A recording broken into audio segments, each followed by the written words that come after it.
All right. How you doing, everybody, and welcome to the Moffett on the Mic podcast, courtesy of KLIM. I just totally lost my train of thought there. You can follow the show on Instagram at Moff on the Mic. You can follow the show on Facebook.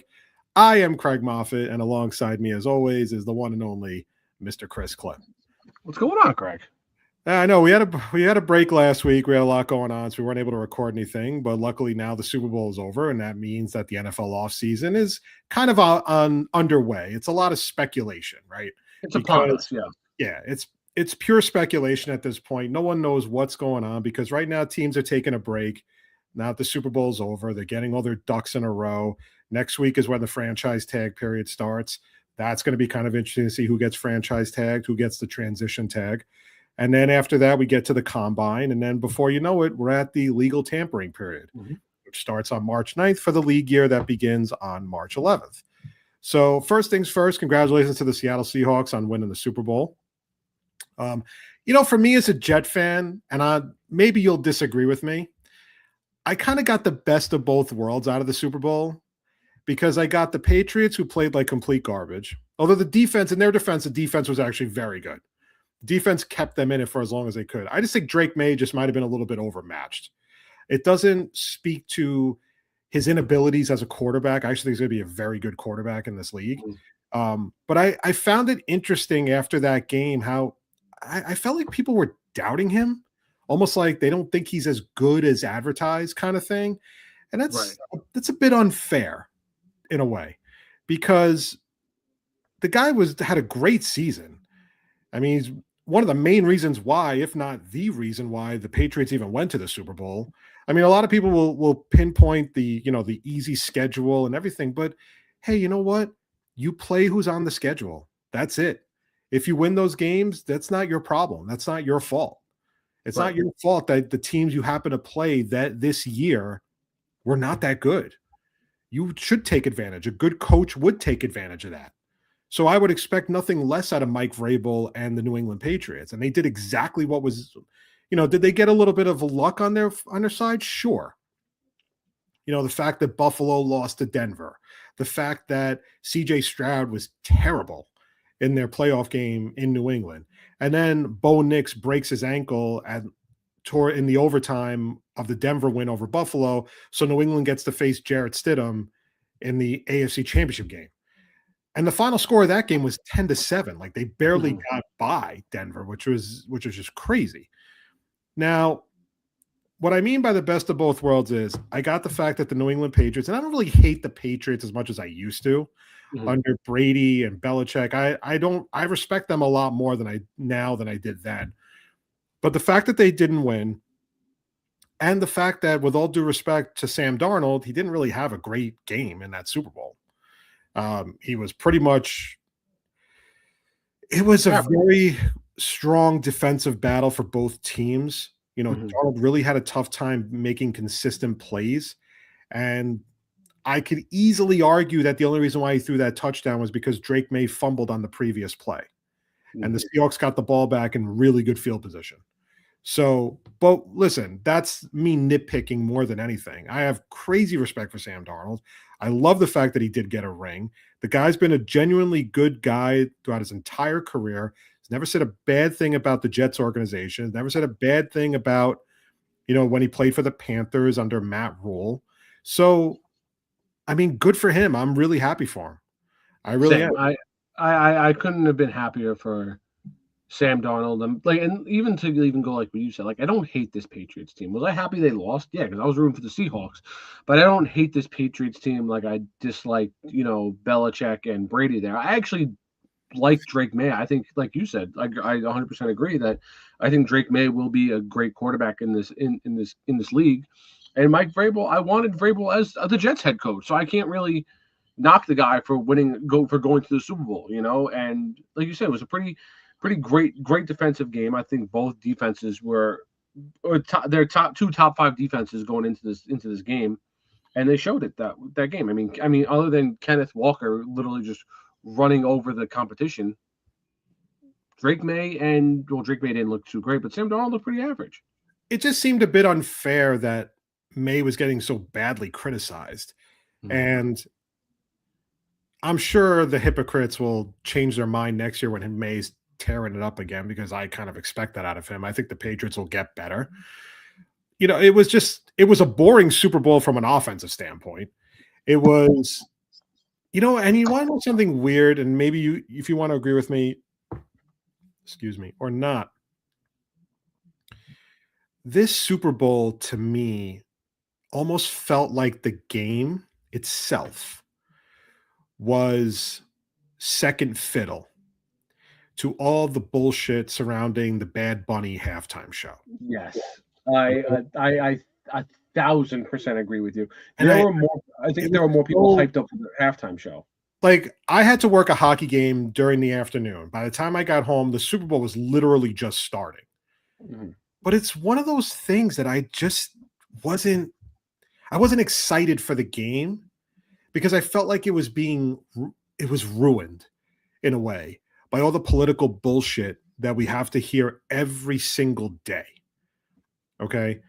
And the truth of the matter is, the NFL always picks the artists that have, the very popular artist at that moment. Okay. Bad Bunny sold over like 100 million records, I think, or something like that. Or I like Bad Bunny. I have nothing against Bad Bunny and everything like that. But yeah, he's one of the top musical artists. Not even just America, in the world. Yeah.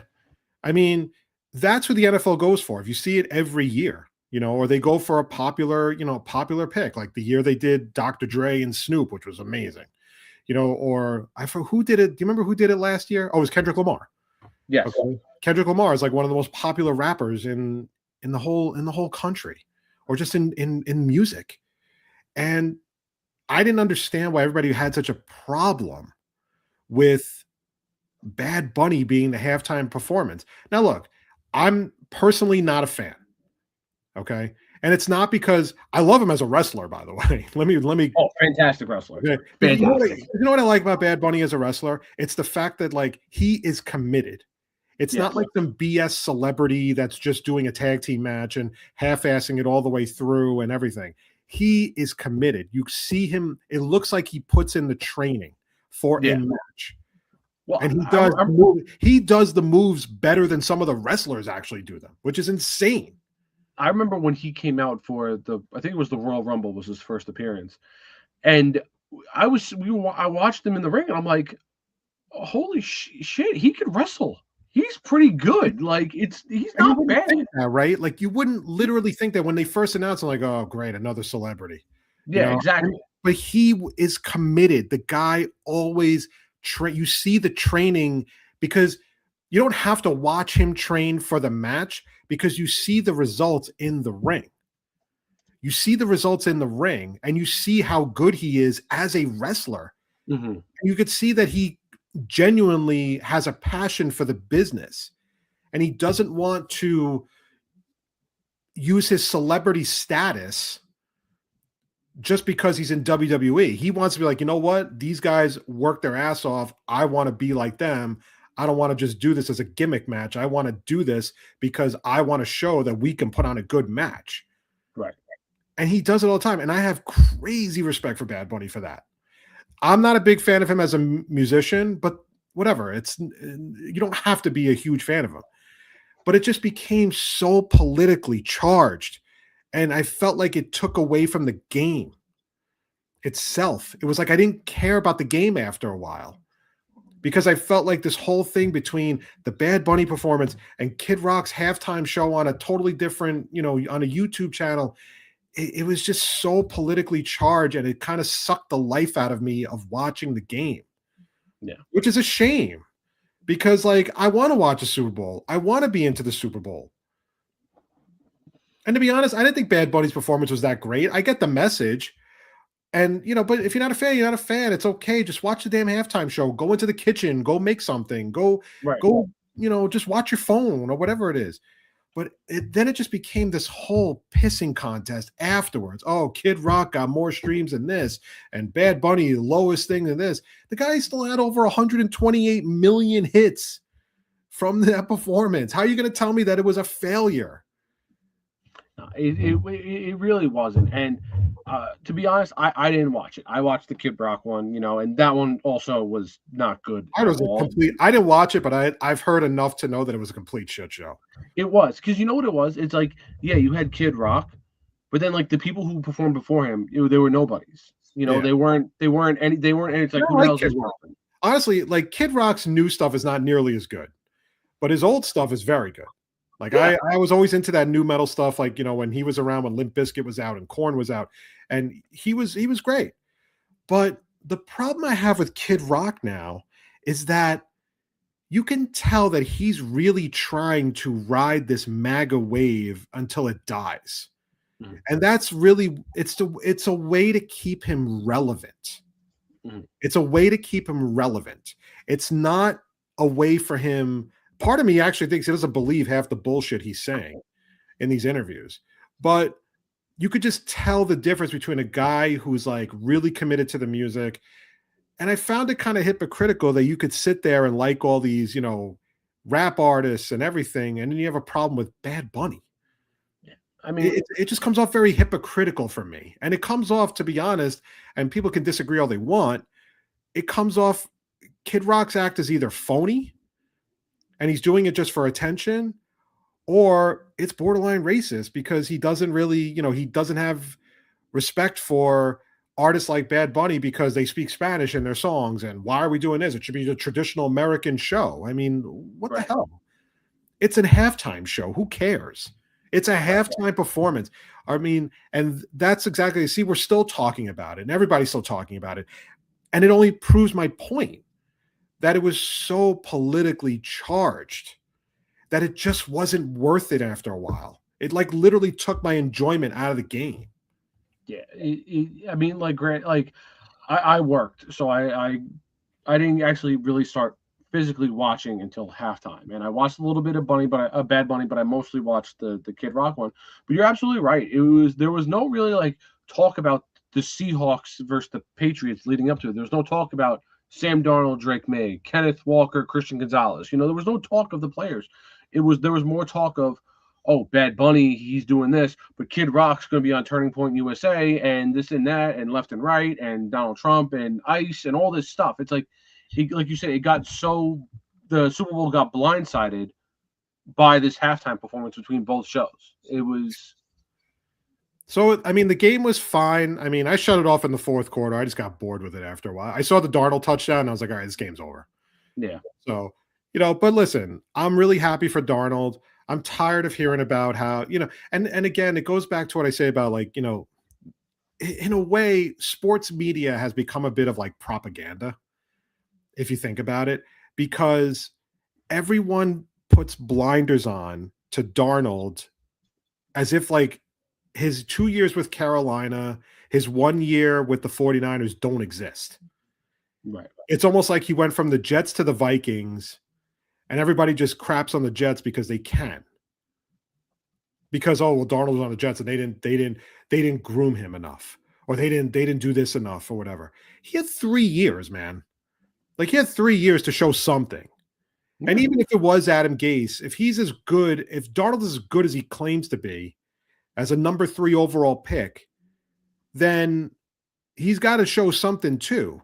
And that's what I kind of respected about him even more. I don't know if you saw the video of him in, I think it was Cane's, right? The fast food restaurant. Right. And there was a whole bunch of people around him. And this guy who was, I think he's with the Jet Press, had asked him like, like, how do you feel about like Jet fans supporting you, even though you're not really with the team anymore? I don't remember the exact question, but that's pretty much what it was all about.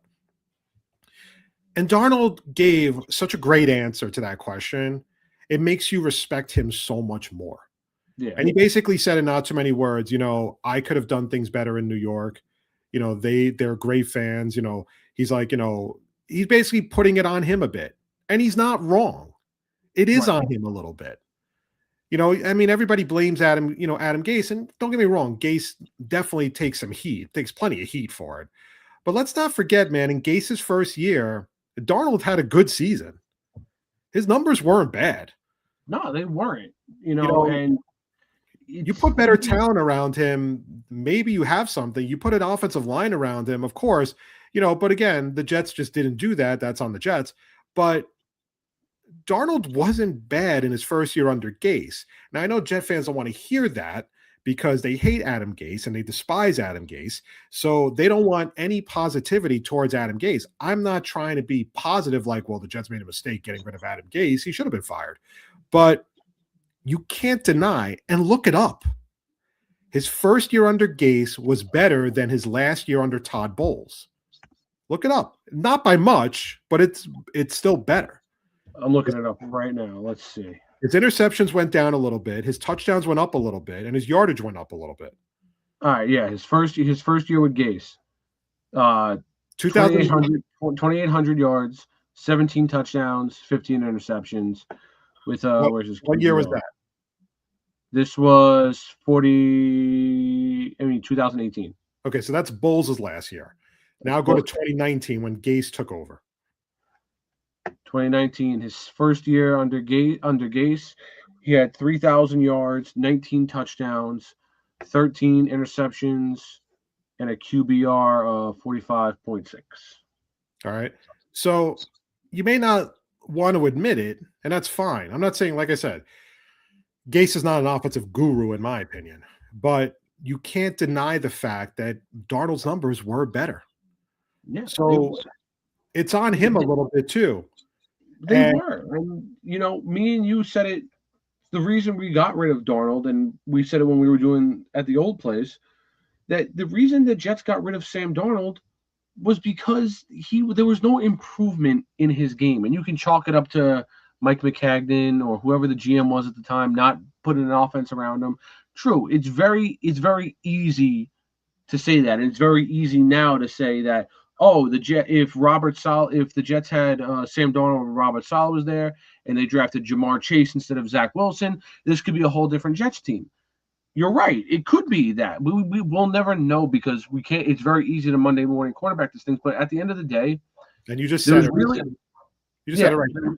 The Jet fan is the best general manager in hindsight. They always look at they know exactly what decision to make 5 years later after it happened. I mean, you can't. Okay, so let's do a little bit of like role playing. All right, so let's go back to 2021. Okay. 2 years in, Gase is fired. Darnold is still the quarterback. You have 2 seasons of Darnold where the numbers are okay. They're good, but they're not really worthy of a number 3 overall pick. Mm-hmm. Okay. You now bring in Robert Saleh, the coach that you've wanted to bring in. So you're Joe Douglas at that moment. We're not talking about the Joe Douglas that ultimately traded Darnold. I want you to put yourself in the head of Joe Douglas. Are you in the camp of keeping Darnold, or are you in the camp of trading Darnold during the draft or before the draft? Pick one side. It doesn't matter. So let's say you keep Darnold. Mm-hmm. Okay? You say, you know what? I'm going to keep Sam Darnold. I believe in Sam Darnold.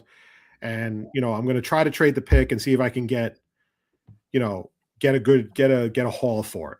All right. And the thing is that quarterback draft, of course, now we know that the 2021 quarterback draft wasn't really very good. Mm-hmm. Okay. I mean, it took Trevor Lawrence like 4 years before he finally had a great season. And that was this year under Liam Cohen.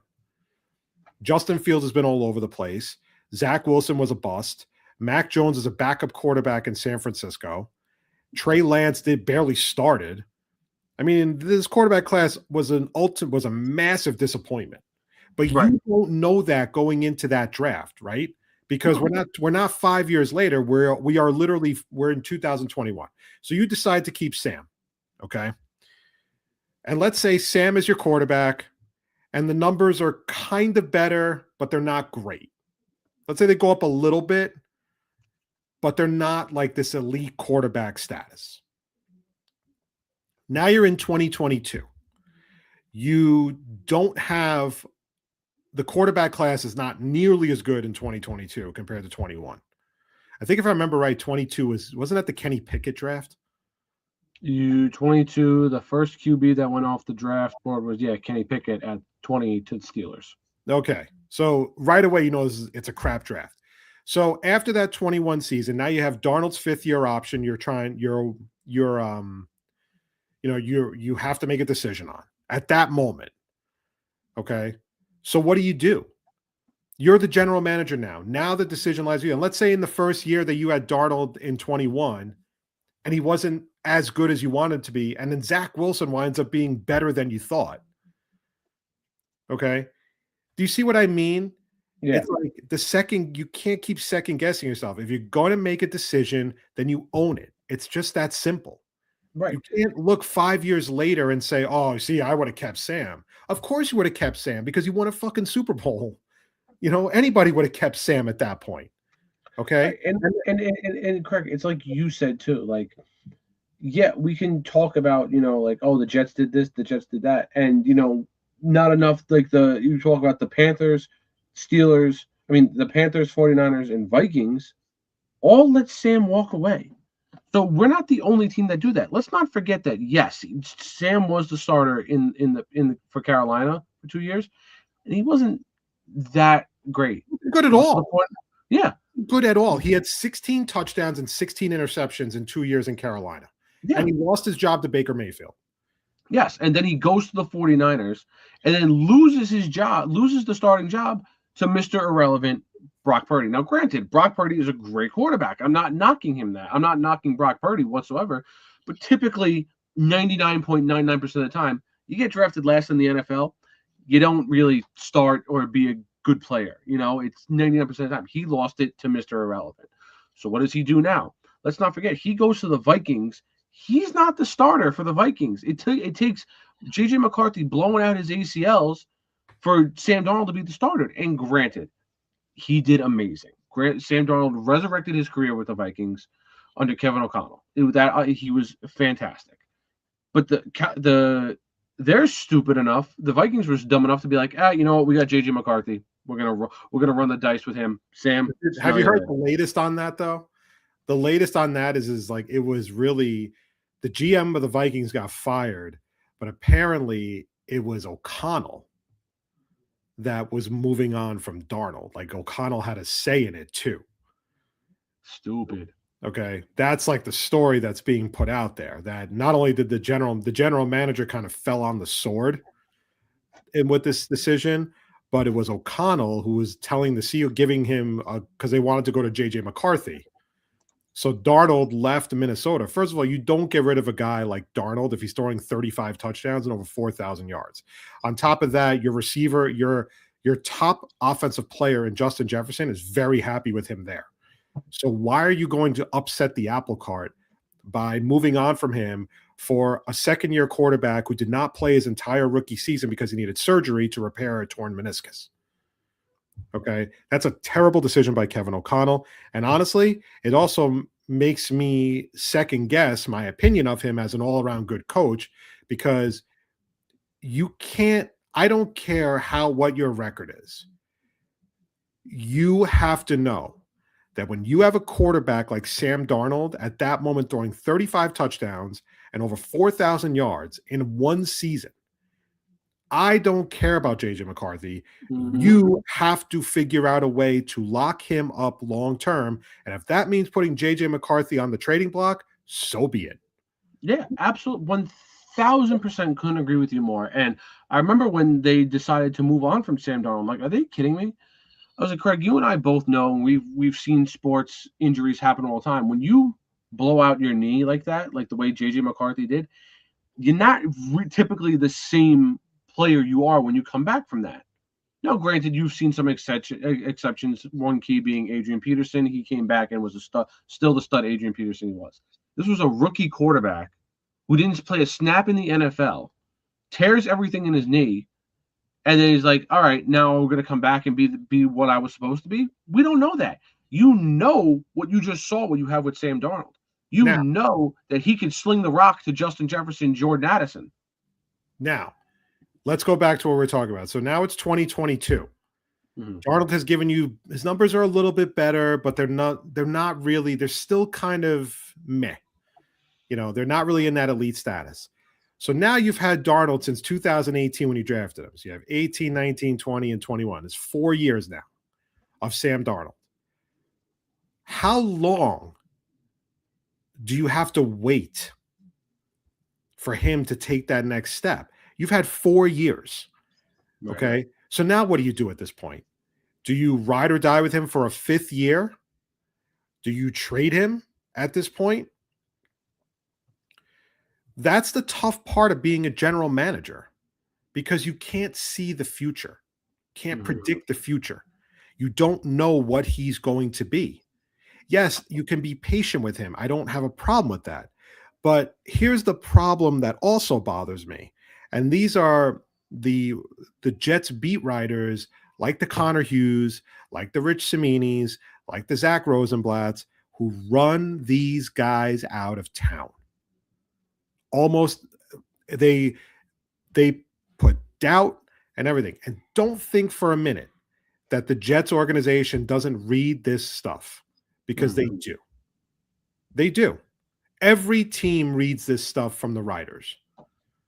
And New York is a very cutthroat media market. You need to make it, and you need to make it quick. Because if you don't, they're going to run you out of town. And that's what always happens. So they'll hide behind their freedom of the press, and that's fine. But they are just as guilty as the fan base. Now, listen, I was at the point where I was like, I think we need to reset the quarterback position. It wasn't anything against Sam. It was just the fact that it wasn't working. Sam wasn't really that good. I don't think all the fans that are now coming out on Twitter and all social media trying to act like they loved Darnold from the beginning were running his ass out of town. And to be honest, no Jet fan. There isn't one Jet fan. And if anybody will ever come out and say it, I will call bullshit on it almost immediately.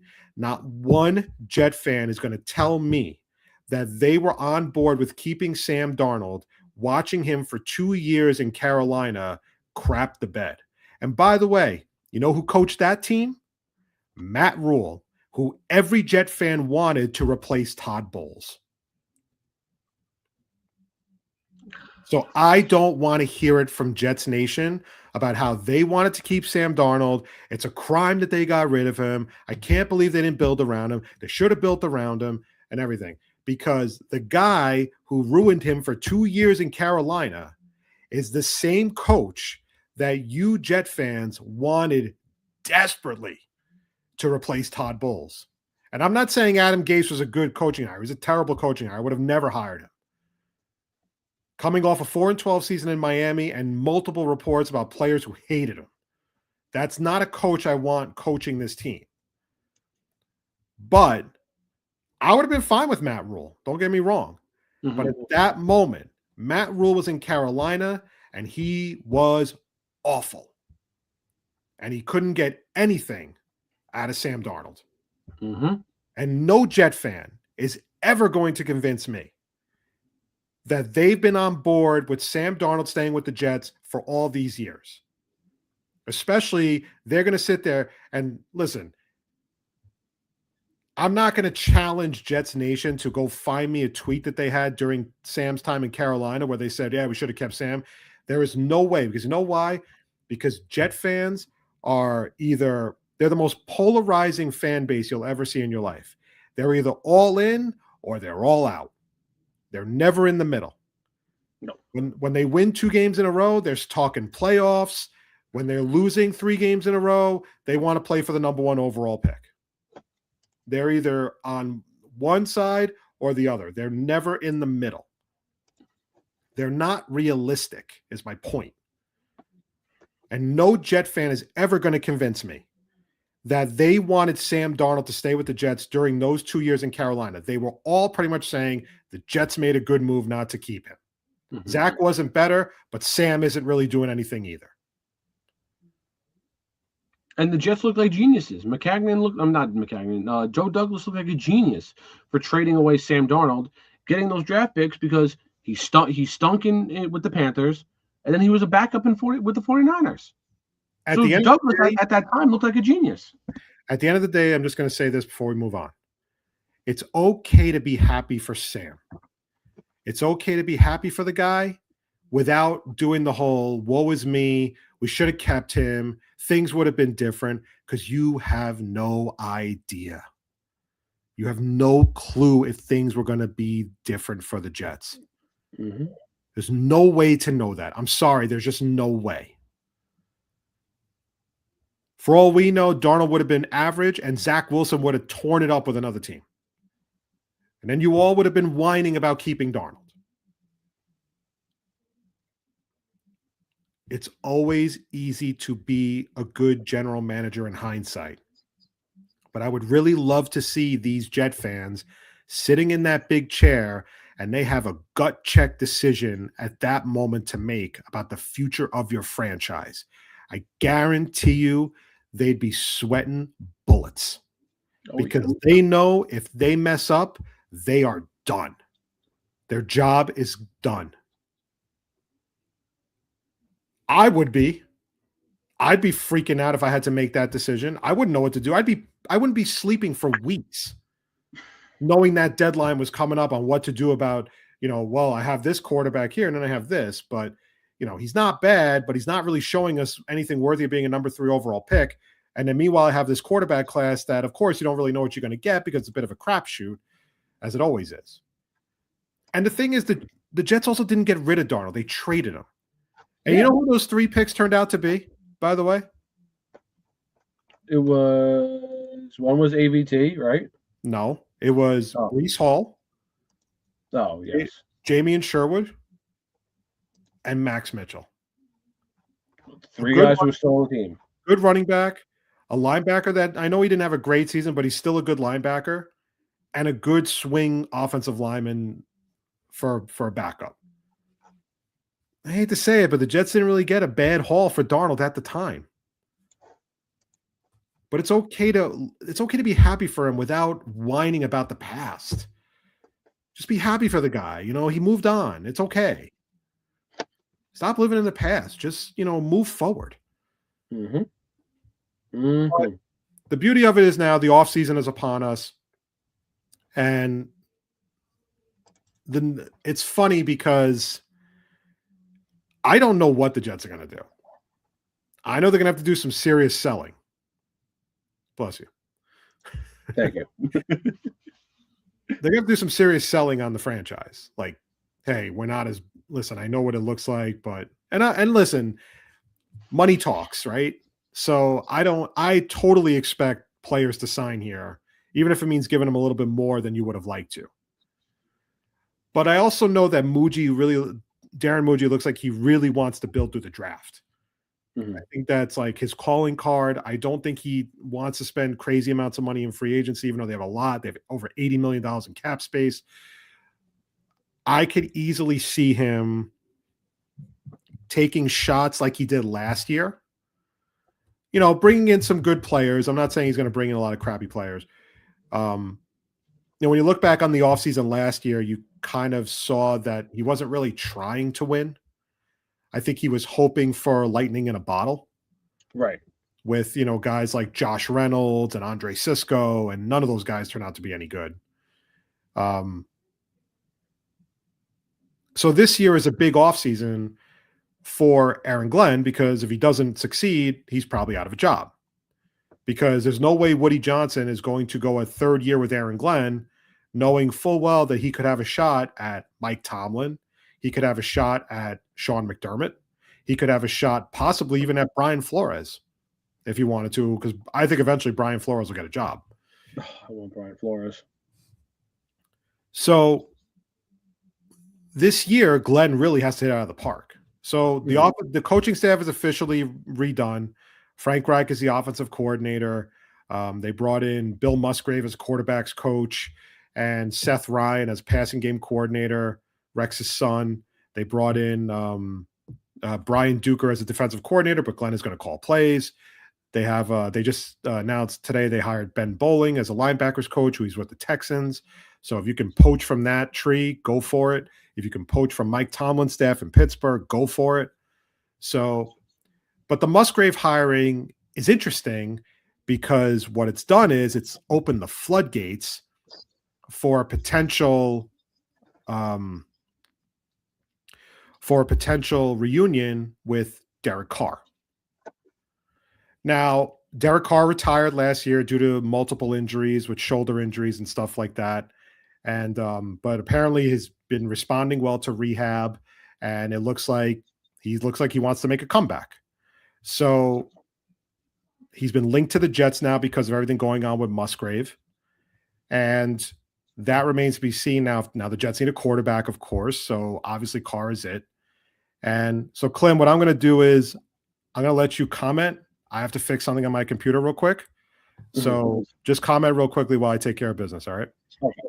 So with the floodgate, like you just mentioned, with the floodgates opened up for the Jets talking about Derek Carr, to be perfectly honest, I don't hate it. I really don't hate it if it's a one-off thing, if it's a 2-year thing, and we draft a quarterback under whatever it is. I don't hate it because I personally think that the other quarterback that would be starting for the Jets next year, it would be Carson Wentz. Now, granted, I've always been a Carson Wentz fan since he came into the league, and that's Frank Reich's boy. Frank Reich's boy is Carson Wentz. When he was with the Eagles, we know how that turned out. When Carson Wentz was with the Colts and Frank Reich was there, Carson Wentz didn't do bad. So I think that's my personal opinion, is that Carson Wentz is going to be the quarterback. But if they bring in Derek Carr, it's really the same thing. It's not really any better, any worse. It's kind of like, okay. Yeah. Sorry about that. My battery was about to die in the computer. You're all good. I forgot to plug in the charger. Here's the thing about Derek Carr. I think he's a name that people are going to get excited for. Yes. I have my doubts about the fact that he has been out of football for a year, and he left the game due to injuries. That is very concerning to me. To be honest, I would rather have somebody that is a little bit more game experienced right now. He's not in any type of game shape whatsoever. Yes, I'm sure he's responding well to rehab. That would be common for most quarterbacks who don't play for a year.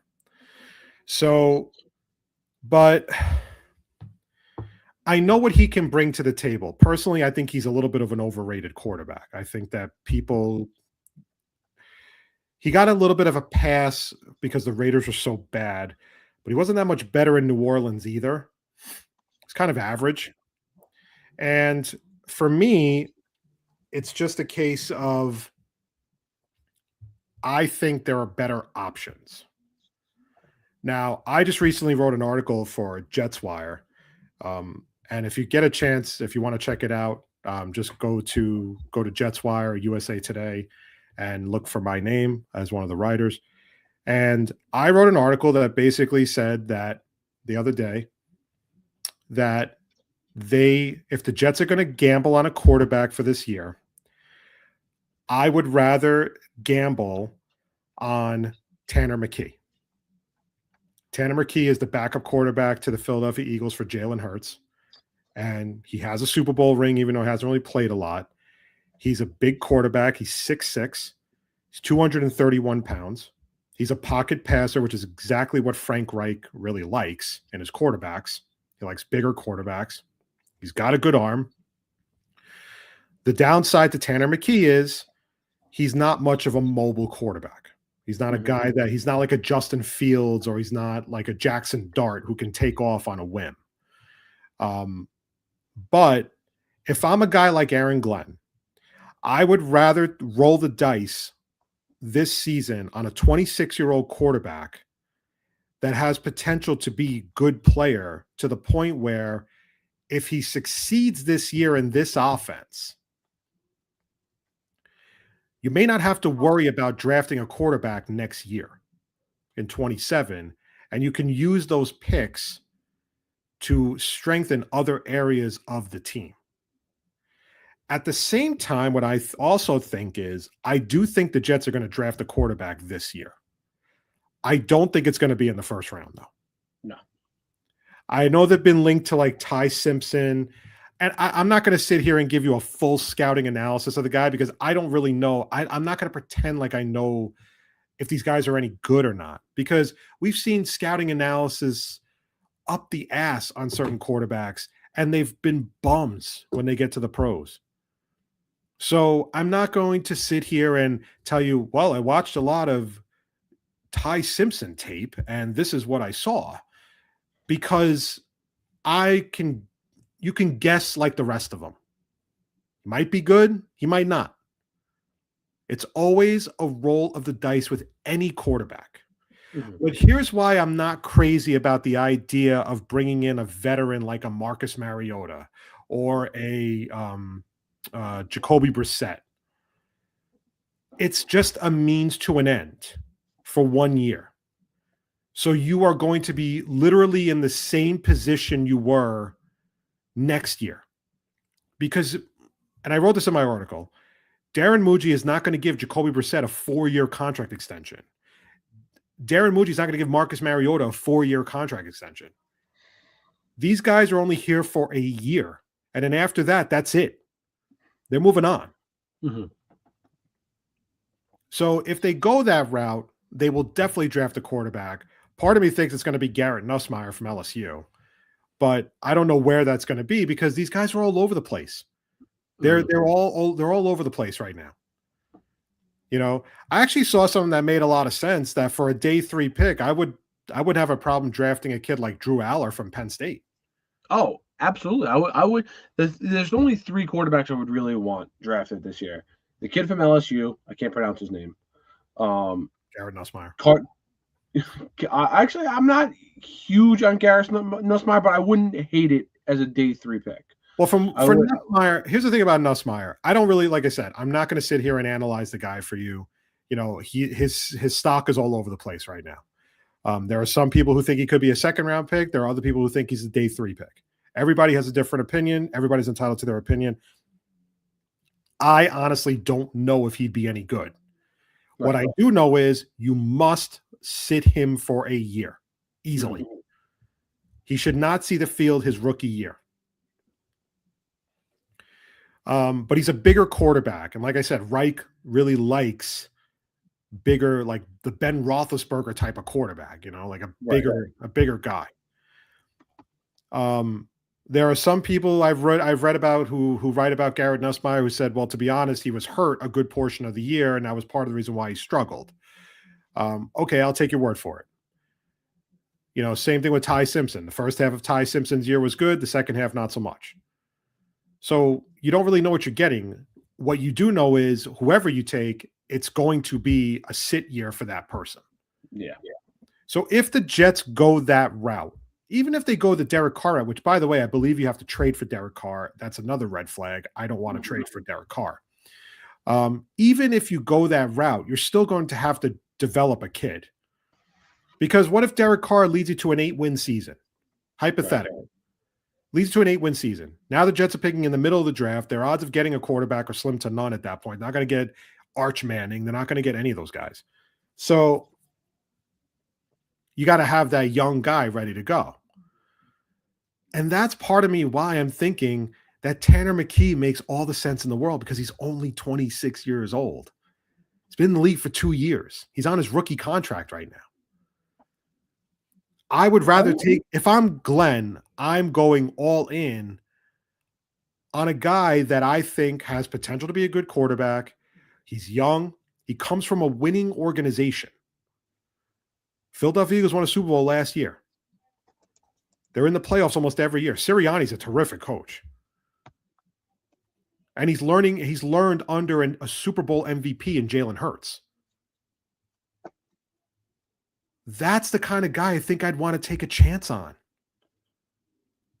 I know it's not going to be a popular opinion, but I would rather do that if I was Glenn than roll the dice on a guy like Mariota, who, with all due respect, is only coming here to get paid.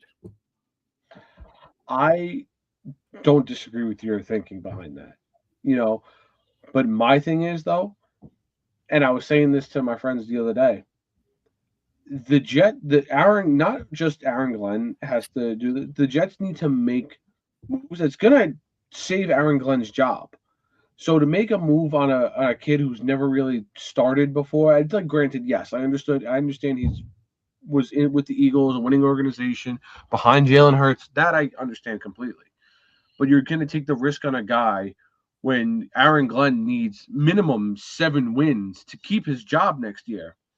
I don't think they would go in that direction. I think they would go in the veteran direction route, like I said, like a Derek Carr, a Carson Wentz, maybe a Mariota. We don't know. Some guys you can think like, okay, if I get this guy, I know what he's capable of doing. Like, But okay, fair point. But can you sit here right now and tell me that signing Marcus Mariota will guarantee you 8 wins? No, you can't. No, you absolutely cannot. Okay. And that's where I agree with you too. It's like, okay, we could take the chance on this guy. Can you sit here and guarantee me that Kirk Cousins could guarantee you 8 wins on the season? No quarterback that the Jets go after, whether it's a rookie quarterback, Carson Beck, every Jet fan, anyone. Here's a funny thing, right? Every Jet fan thinks that Kirk Cousins is going to come here. What they forget a lot of times is there are other teams that need quarterbacks that are better. The Pittsburgh Steelers need a quarterback. They don't have one right now. We don't know if Aaron Rodgers is going to come back. So if I'm Kirk Cousins and I have a shot at a Super Bowl, am I going to have a shot with the Steelers, with Mike McCarthy, or with the Jets who just went 3-14? Yeah. Not to mention, the last time the Jets were interested in Kirk Cousins, he purposely leveraged more money from the Vikings and used the Jets as bait. So if I'm the Jets, I'd take that a little personally. Yeah. Why the hell would I want to sign this guy? And even to go with that, to Derek Carr, say Derek Carr is coming. Say Derek Carr does come back into the league. Does he want to come to a team that arguably is a bottom 3 NFL team right now? No, the dude probably wants to win and go somewhere. Like you said, the Steelers. But it's like, I've heard the stories about how apparently, Carr has a very good relationship with Bill Musgrave, and he loves Aaron Glenn, He apparently loves the Jets organization and everything. But man, I'm not going to lie. I'm not going to be impressed if they sign Derek Carr. I personally would rather have them sign, like I said, you're not going to have to trade a lot to get Tanner McKee. I think at best you trade a 5th-round pick for the guy.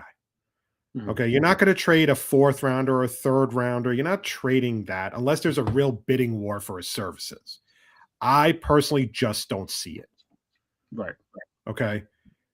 The guy has only played. He has been in the league for 2 seasons. He has only played he's only played a few games.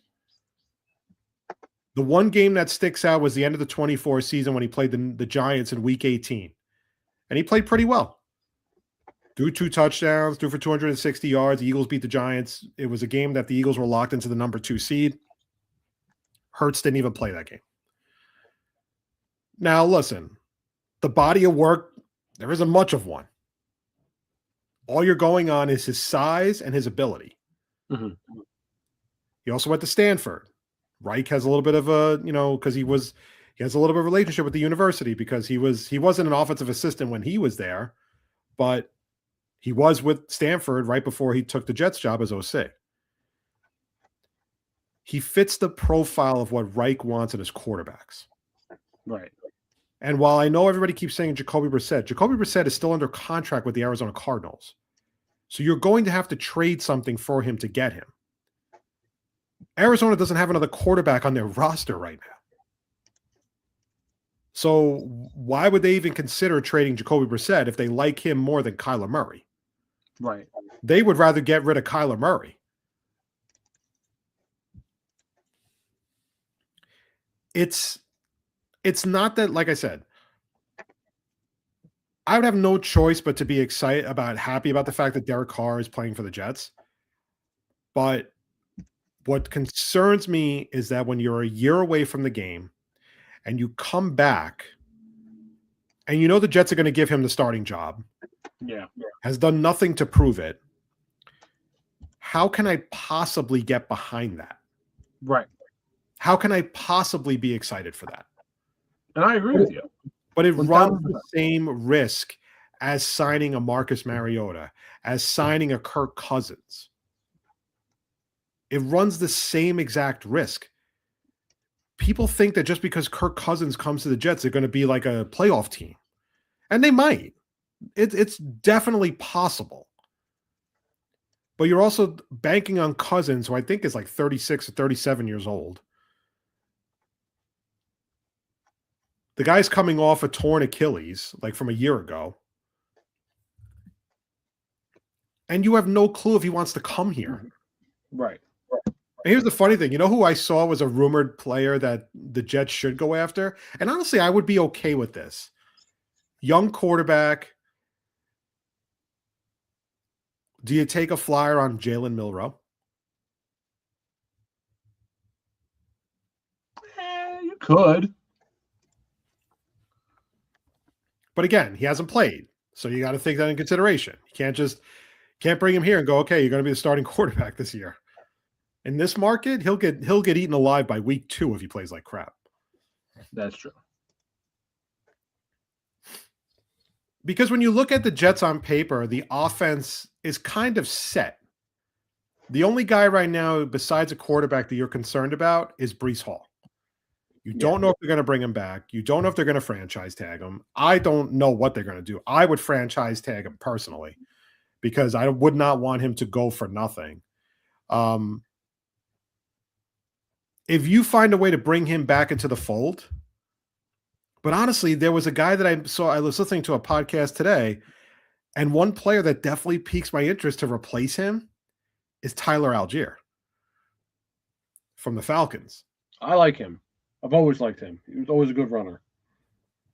I think he's a hard physical runner that Glenn likes. Mm-hmm. And I think, pairing him with Braylon Allen for another year and Isaiah Davis, it's not bad. Look at the rest of the roster. Your offensive line, for the first time in a long time, is basically set. The only position you have to worry about is either John Simpson or Elijah Vera Tucker. Mm-hmm. Your wide receivers, Garrett Wilson needs another compliment. But next year, you're going with, this year, Garrett Wilson, A.D. Mitchell. A.D. Mitchell, to me, is, I think he's a good number 3.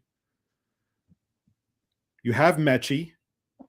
If you bring Mechie back, I think he's a restricted free agent. And maybe you sign a veteran in free agency and maybe draft a kid.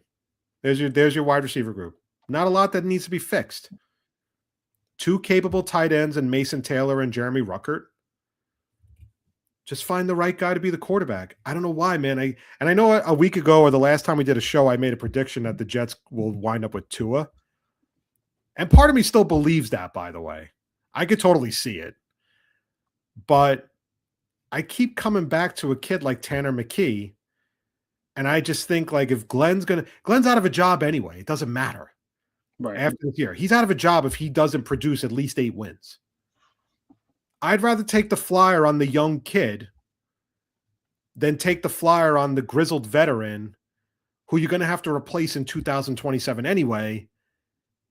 And he winds up playing you out of a position to draft a good quarterback.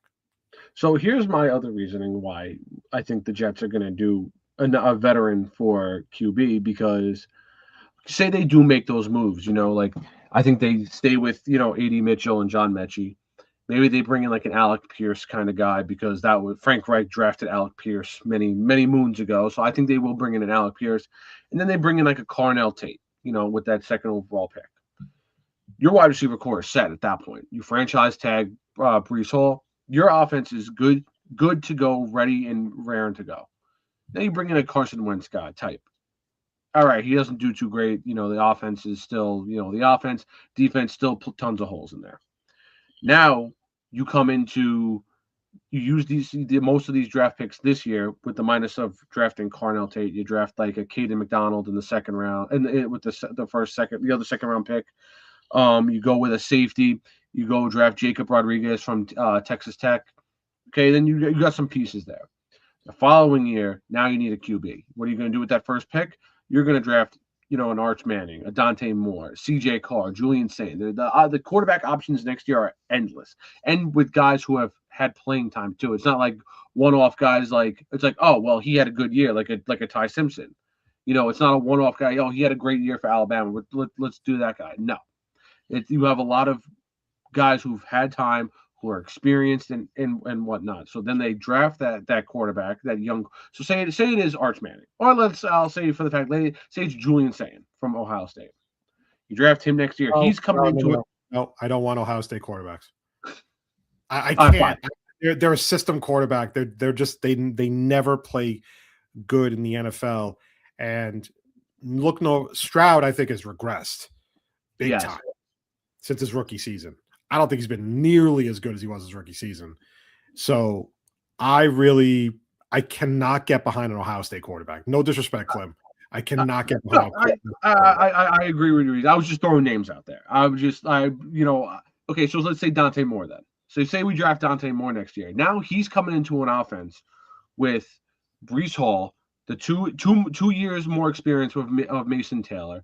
You have another year of Garrett Wilson, Carnell Tate, who's coming into another year, Alec Pierce, and a very seasoned O-line at that point.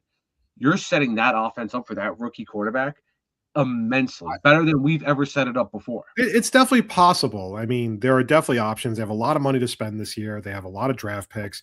I definitely think they're gonna add offense here and there. I personally think, and it's just a gut feeling, they are definitely going to draft a quarterback this draft. Mm-hmm. I don't know where it's going to be, though. They might roll the dice with one of their 2 second-round picks. If Ty Simpson happens to be there in the second round, I think they would take him. I don't know where Nussmeier falls. My first thought was he's a third-round pick if they were going to use one, but the Jets don't have a third-round pick. Right. Unless they maybe trade down in the draft and they trade down in the second round to get a third-round pick back from a team. Right. Maybe they can use it. At the same time, I would have no objection to drafting 2 quarterbacks in that draft. I would spend a day 3 pick on Drew Aller, and I would draft Garrett Nussmeier or draft Ty Simpson if he falls in the right spot. Right. Drew Aller is going to fall. He's not going to be a day 2 pick, so you're going to get him in day 3. I think you could probably get him with one of your fifth. I think they have 2 5th-round picks in this draft. I think they have 2 7th-round picks. He's not going to fall to the 5th. He's going to fall to easily the 5th round at the earliest. And there's no guarantee he's going to get there either. So I would have no problem if the Jets brought in a veteran, drafted, let's say they draft Garrett Nussmeier, and then late in the draft, pick up Drew Aller. Yeah, I don't hate that at all, and we've seen teams do that. Prime example, Browns last year. They did it. The Redskins, formerly known Redskins, did it in 2012 when they drafted RG3. 3 rounds later, they draft Kirk Cousins. So, but Tanner McKee, I keep coming back to Tanner McKee. I'm like, I think they should just trade for this kid. I don't know why. I just think he's going to be good. And I could be dead wrong. And if I'm dead wrong, I'll be the first to admit it. But I would rather see them trade for a guy with potential to be like a true franchise quarterback. Right. Than a veteran that you're just going to have to replace in 2027. Right. And I get where you're coming from, and I don't hate the idea either. But this is where it gets fun, right? This is where it gets fun because all it is speculation now for the next few weeks. It's going to be everybody doing their bullshit mock drafts that are never correct. And they're going to be doing, oh, well, here's my quarterback depth chart for next year. And, everybody knows how they want to spend the cap money. And, that's the beauty of this whole thing. It's pure speculation right now. Yeah. And I don't know what's going to happen. I'll say I'm the first one to admit it. I love doing the mock draft. I love doing okay, if we sign him and we sign him, then we'll draft him in the 3rd round and we'll do that. I love doing this. I'm a crazy Jets fan because this is just what I do. In my mind, I already have it set that we're gonna draft. We're gonna sign Alex Anzalone. We're gonna sign Joel Botino from the Browns. We're gonna sign a safety, and we're gonna sign Alec Pierce. Like I already have these things in my head because that's what I just want, and because it's like you said, it's all speculation. That's it. But we'll keep focusing on it. But next week should be a very interesting week because it's going to be franchise tag week. Whether the Jets franchise tag Breece Hall will be very interesting. There's a lot of speculation they might use the transition tag instead, where that they can see what offers he's getting if they want to match it. Mm-hmm. And so that it's very franchise tag basically locks him in for the year. Yeah. So he would come back regardless, because I think if I remember the rule correctly, if a team offers him a contract, they have to give the Jets 2 first-round picks. I think I remember that correctly. So if they franchise tag him, there's no way a team is going to do that. They're not going to take that risk. Right. They might negotiate a trade. That could definitely be a possibility. The Jets won't get a first-round pick, but they could definitely negotiate a trade, and the Jets can focus on either drafting another running back, or, like I said, Tyler Algier is a perfect example of like a guy they could go after. Javonte Williams is available. There's plenty of guys available on the market. But for the next few weeks until we get to that legal tampering period, it's going to be pure speculation.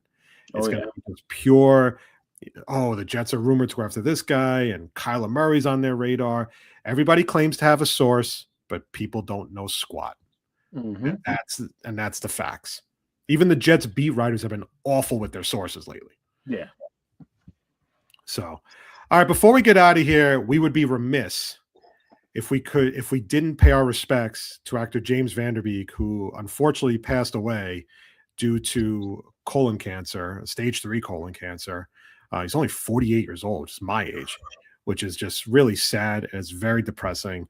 And look, I can't speak for KLIM, but I didn't watch Dawson's Creek growing up.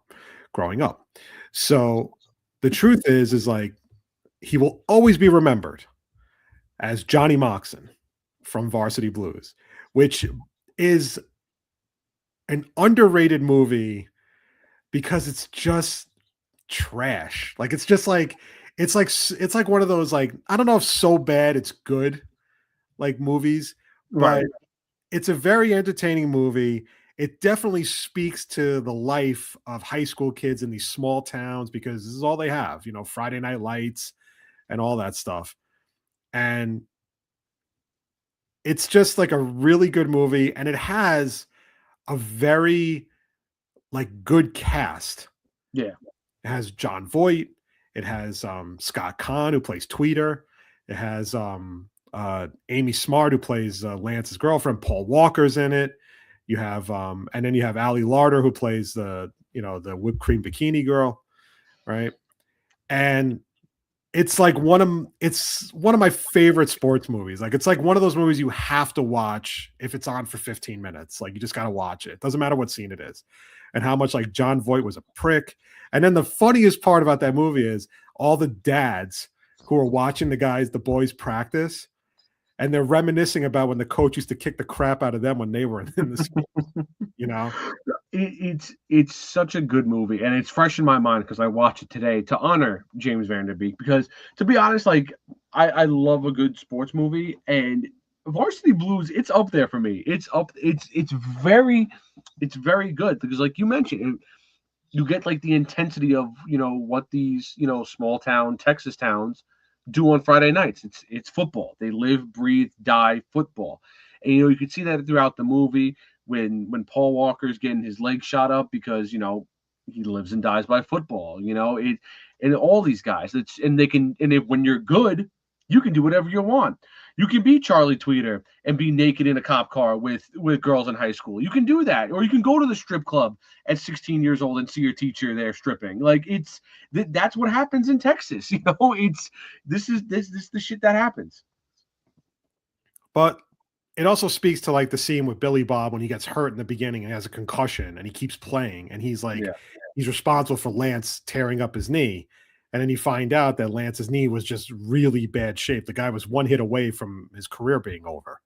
Yeah. And how immediately after he gets hurt, his girlfriend now moves on to Mox because she sees him as like her ride out of town. Right. So she's ready to ditch Lance and go right to Mox. And it's just such a good story. And like John Voight played just a great douchebag coach. Like, I mean, just a great douchebag coach. And like, it was just like, it's such an entertaining movie. And like another funny scene is like in the very beginning when they go to like the first football party after a game. And there's like an old guy wearing a Wes Kanan jacket from like 1985 or something like that. And he's sitting there smoking a joint by himself with the kids. You know, like he's like, yeah, man, I never miss these football parties. I'm like, dude, you're freaking 30 years old. Like, what are you talking about? I'm like, no other adult is there except for him. You know, like he's just like such a weird. It's just such a weird. The whole thing is just like really strange, but it's just a good movie. Like you could see, like as soon as Lance gets hurt, and they're like, "Oh, Moxon sucks," and everything. Yeah. Like even the radio announcers are like killing Mox because he's not a good. They think he's not a good quarterback, and then he completes a 40-yard pass on his first pass. It's just an all-around really good movie, and he was awesome in it. And it's just so depressing to see a guy that young, you know, pass away. And what's kind of sad about it is like, you know, I'm 48 years old. Okay. Actually, no, I'm sorry. I will be 48 in July.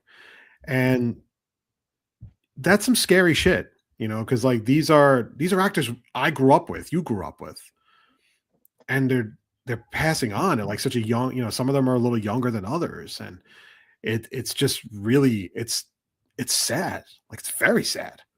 Well, what got me today was, and I didn't know this. Well, I only know obviously Paul Walker passed away, but I didn't know the guy who played Billy Bob also passed away.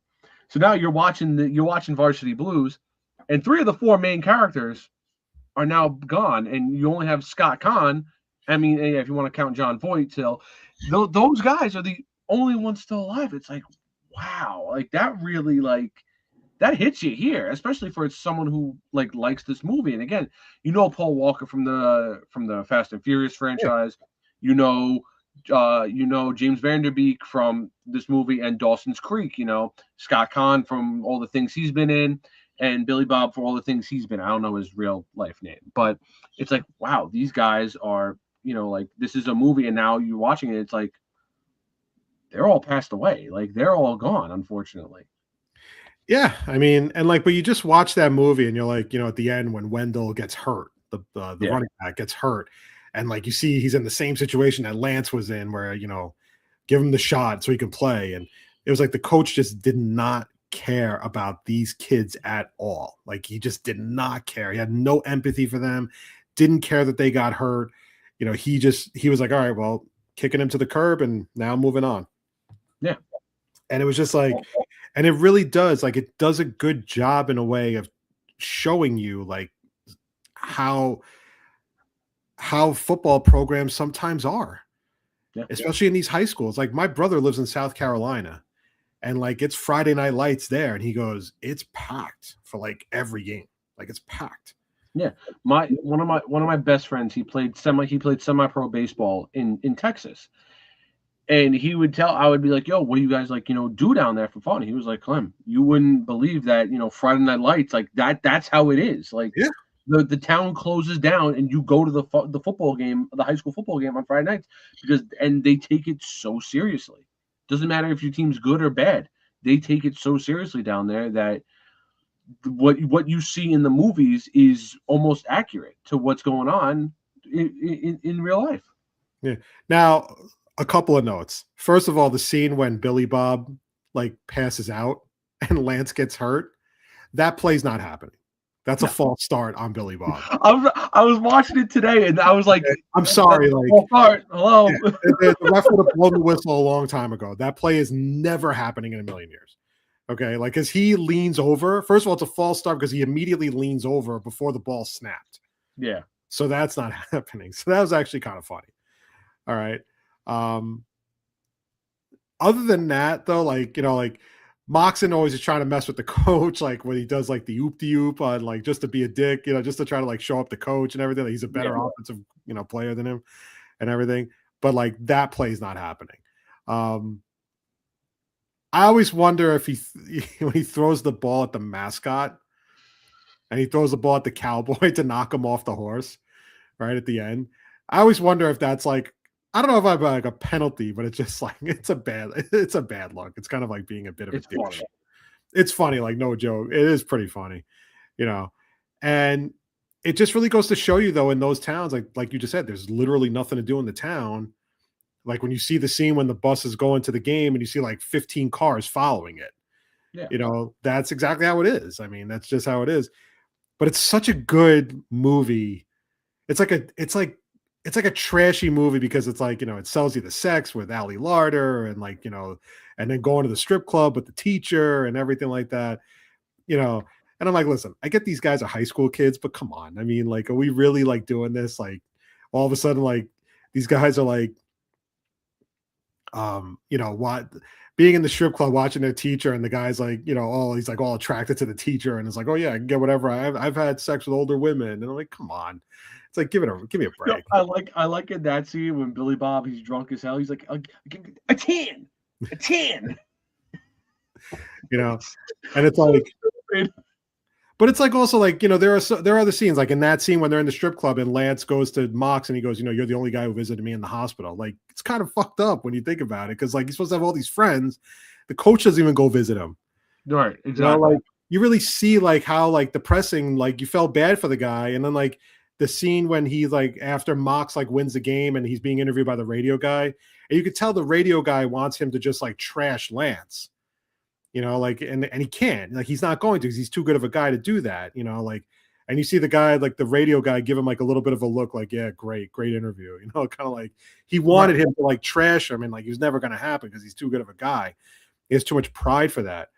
And like it really just shows like some of the depressing things about it, and it just is such a good movie. And it's just, and like, he'll always be Johnny Moxon.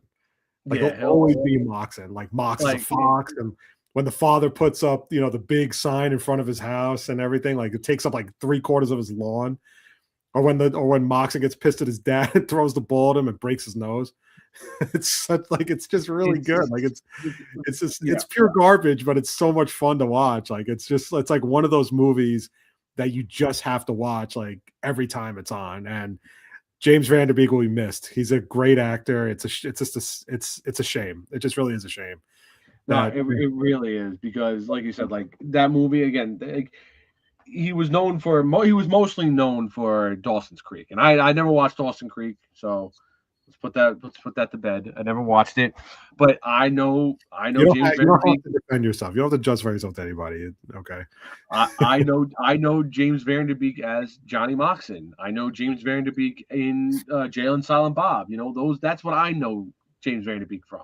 So me, when I saw he passed away, I'm like, shit, this is one of my favorite football movies, and he's gone. And let's not forget his cameo in Scary Movie. In the first Scary Movie, in the beginning, when they're playing the Dawson's Creek song in the background and he jumps through the window and he goes, oh, sorry, wrong window. But he will be missed. Good. Johnny Moxon will be missed. Another great football character has left us, and it's very sad. So rest in peace, James Van Der Beek. You were an incredible actor, and no one will ever forget Varsity Blues. Yes. Klim, you got anything else before we get out of here? I'm good on that. All right, that is going to do it for this episode of Moffett on the Mic. Thank you, everybody, for checking us out. You can follow the show on Instagram at Moff on the Mic. You can follow me on Twitter as well. You can follow Klim on Instagram and Twitter. You can, if you want to check out some of my articles on JetsWire, just go to the JetsWire website. I believe it's jetswire.usatoday.com. And I put stuff on there sporadically. Like I said, I just recently wrote an article about how Tanner McKee should be the gamble that Aaron Glenn should rely on. And I also wrote an article about the fan hatred being so bad for Aaron Glenn. Has he become the new Adam Gase? So definitely check that out if you can. And that's it. We should be back next week with a new show. And Klim, thank you for holding it down like you normally do. And so again, on behalf of KLIM, this is Craig. This has been the Moffett on the Mic podcast. Thank you very much for checking it out. You can check it out on Spotify, check it out on Apple Podcasts, check it out wherever you get your podcasts. And have a great rest of the week. And we will be back next week. Have a good one, everybody.